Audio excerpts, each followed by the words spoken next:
Hi viewers, Tamil சமையல் ஸ்டுடியோவில் சுவையான பாஸ்தா எப்படி பண்ணுறதுன்னு பார்க்கலாம். தண்ணி நல்லா சூடாகிக்கிட்டு இருக்கு. இப்போ இதில் 1 டீஸ்பூன் அளவு ஆயில் சேர்த்துக்கலாம். இது கூடவே நம்ம வச்சுருக்கிற பாஸ்தாவை சேர்த்துக்கலாம். பாஸ்தாவுக்கு தேவையான அளவு உப்பு சேர்த்துக்கலாம். நல்லா மிக்ஸ் பண்ணிவிட்டு இந்த பாஸ்தாவை 4 to 5 minutes நல்லா வேக விடலாம்.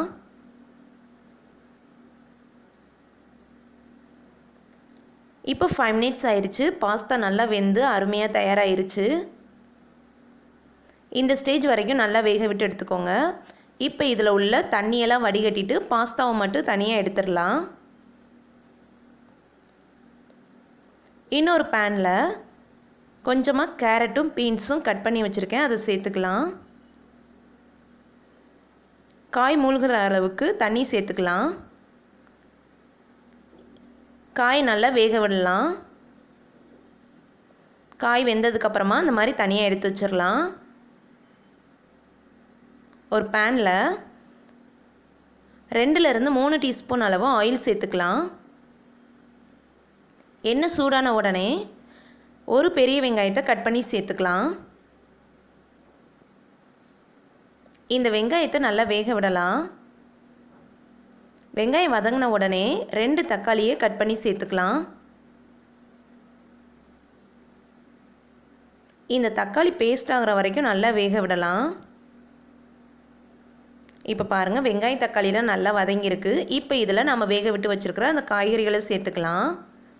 இது கூடவே 1 டீஸ்பூன் மிளகாய்த்தூள், 1 டீஸ்பூன் கரம் மசாலா, அரை டீஸ்பூன் மஞ்சள் தூள் சேர்த்துக்கலாம். உங்களுக்கு காரம் அதிகமாக வேணும்னா மிளகாய்த்தூள் அதிகமாக சேர்த்துக்கலாம். தேவையான அளவு உப்பு, நம்ம பாஸ்தாவில் ஏற்கனவே உப்பு சேர்த்தனால இதுக்கு மட்டும் உப்பு சேர்த்துக்கலாம். நல்லா மிக்ஸ் பண்ணிவிட்டு இந்த மசாலா பொருட்களை 2 minutes நல்லா வேக விடலாம். இப்போ பாருங்கள், மசாலா பொருட்கள்லாம் நல்லா வெந்திருக்கு.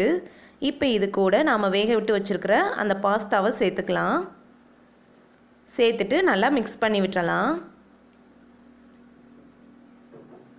பாருங்கள், இந்த மாதிரி நல்லா மிக்ஸ் பண்ணதுக்கப்புறமா இதை மூடி வச்சு 2 minutes மசாலா பொருட்களோட பாஸ்தாவை நல்லா வேக விடலாம்.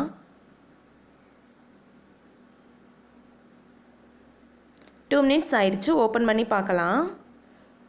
பாருங்கள், பாஸ்தா அருமையாக வெந்து தயாராகிருச்சு.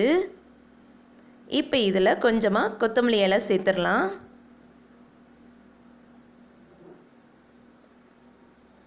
அவ்வளோதான், சுவையான வெஜிடபிள் பாஸ்தா தயாராகிருச்சு. ரொம்பவும் டேஸ்ட்டாக இருக்கும். கண்டிப்பாக ட்ரை பண்ணி பாருங்கள். குழந்தைகளுக்கெல்லாம் இந்த மாதிரி செஞ்சு கொடுங்க, விரும்பி சாப்பிடுவாங்க. உங்களுக்கு இந்த டிஷ் பிடிச்சிருந்ததுன்னா லைக் பண்ணுங்கள், ஷேர் பண்ணுங்கள், மறக்காமல் சப்ஸ்கிரைப் பண்ணுங்கள். தேங்க்யூ.